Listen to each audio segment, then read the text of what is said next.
Welcome to a random read that I've been channeled to do today. This is Angelic Helpers Tarot. I'm Lisa. Welcome. Welcome if you're new, and welcome back if you're joining me again. This reading is all because of the honeybee, or actually a bumblebee. Here in the UK it's November. We don't usually, in usual times, don't usually have bees flying around. So over the last 3 days, a bee has been trying to make its home in a box outside in my garden.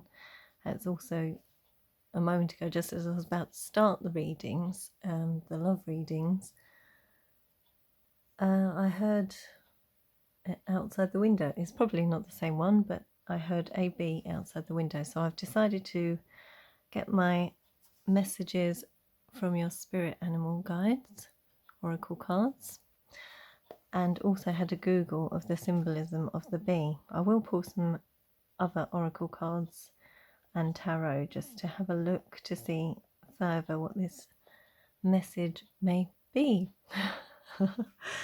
Okay, so the words we've got on the card are: let compassion and forgiveness be your top priority.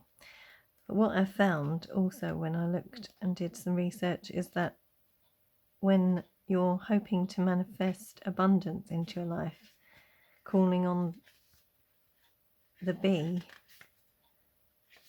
will be the right thing to do. I'm trying so hard not to make more puns, and I do apologise because it is really cringe. But let's just have a look. Just bear with me if I can find in the book that I've got, and I will read from the book for you before pulling some tarot.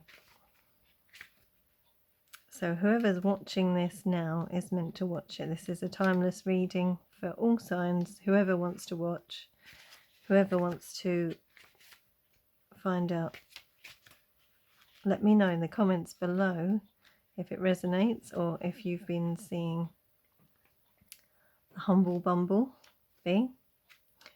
See what I did there? Okay. Let compassion and forgiveness be your top priority in this situation. To reap all the sweetness, I'll hold the book for you.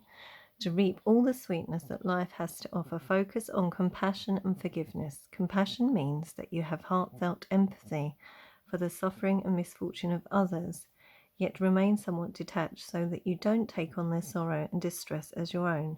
Forgiveness requires that you first acknowledge and accept responsibility for your judgments, rather than pretending they don't exist or professing to always sustain a non-judgmental attitude.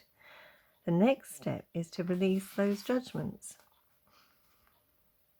which is something as a human you can't really avoid. Humans don't always, as a human, we don't always want to be judgmental, but sometimes things do creep into your thoughts. Doesn't mean you're a bad person, but as long as you acknowledge how those judgments affect others. Okay. Releasing the judgments. To do so, think of someone, past or present, with whom you have judgments or criticisms. Trust that the first person that comes to mind is the appropriate one to start with. Consider 2 or 3 specific criticisms that you have had about this individual, preferably captured with one word, such as selfish or cold. Find a quiet place, go inside yourself, and look for that part of you that's exactly like what you're judging in the other person. So this is speaking of projection of the self onto others. Sometimes when we're faced with things we don't like in others, in other words, they may be aspects of ourselves that we do not like, and that's why it repels us when we see it perhaps highlighted in what we perceive in others. It may not be true, it may be unfair judgment, but those judgments do creep in nevertheless. Okay, so it may be a very prominent part of yourself, or rather a small aspect. You may identify it by recalling times when you've behaved in ways that resemble what you're criticizing. Once you discover that part of you, simply say to it, I love you and forgive you, if necessary. Repeat this 2 or 3 times and notice any emotions that come up. in the coming days. Be aware of any feelings that arise that may be associated with this experience. Practice this at least once daily for the next few days and watch what happens. So, wow, that is quite interesting. Personally, yes, I have been in that situation before, and I feel like accepting parts of yourself is very healing. Excuse me, very healing. And it can help you move forward in a situation. If you're feeling stuck in a situation because of what you perceive in another person, acknowledging parts of yourself or flaws, or just accepting that everybody can be flawed, and can really help you move forward or look at things in a different way. So the words associated with this card and this spiritual animal are productivity, community, cooperation, sweetness, love, compassion, forgiveness, rhythm, awakening, nature, poetry, mother goddess, goddess Gaia, royalty, and nutrition. Also, some of the other, talking of community, the other words that I saw associated with the bee are working as a team player. You know, realizing who's on your side and who you should band together with, basically who's on your team and who you should work alongside. And as a whole of humanity, we are a team. We should be working together. That should be more of a thing, and it's probably very prominent in the world right now with what's going on with the pandemic. And over in the US, I mean, I'm in the UK with the election, and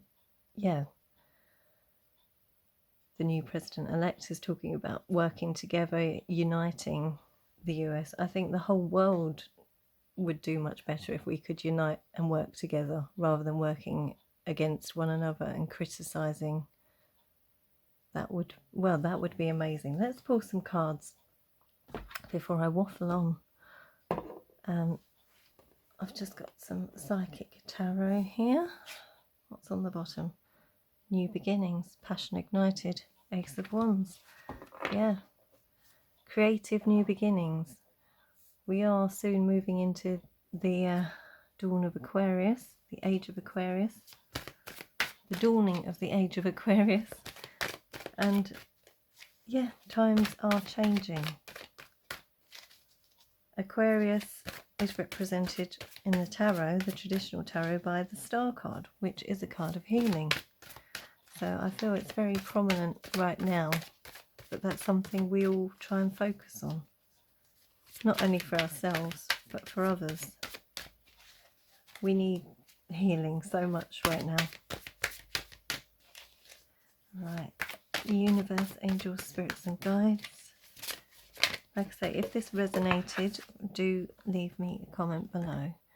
Right, we've got wisdom. Yeah, I feel like we're all going through a phase of learning at this time as well. And we can learn from others rather than criticizing others, flaws in others. See what you can learn from the people around you. Even when you're in situations that don't seem that good, there's always something to learn. Rest and rejuvenate. And light. Yeah, light of healing. That's the Sun card. This would be the Four of Swords. Wisdom is the Hierophant. As above, so below. Okay, on the bottom of the deck, firm foundation. Yeah, if we look towards the light, if we look towards healing and focusing on the good rather than the bad, we can create better, firm foundations. We learn from our lessons with the wisdom around us in all things, good and bad, to see how we can do things better in the future, then wouldn't the world be a better place? I'm sorry if I've gone all hippie on you, kind of like, no offense to anyone, but yeah, it feels good to speak good things, to have good judgment, not to criticize, to have positivity rather than negativity. 5 is a number of change. 4 is a number of stability. I've got 2 4s here. 9 plus 1 is 10. It's the ultimate, the conclusion. And the conclusion is, it's light. Light at the end, after the darkness. Okay, so that is all I have. I was going to pull some other cards, but I felt guided not to. I feel like the message, whoever needs to hear this, has come through or should get through. So do take care and let me know what you think in the comments below.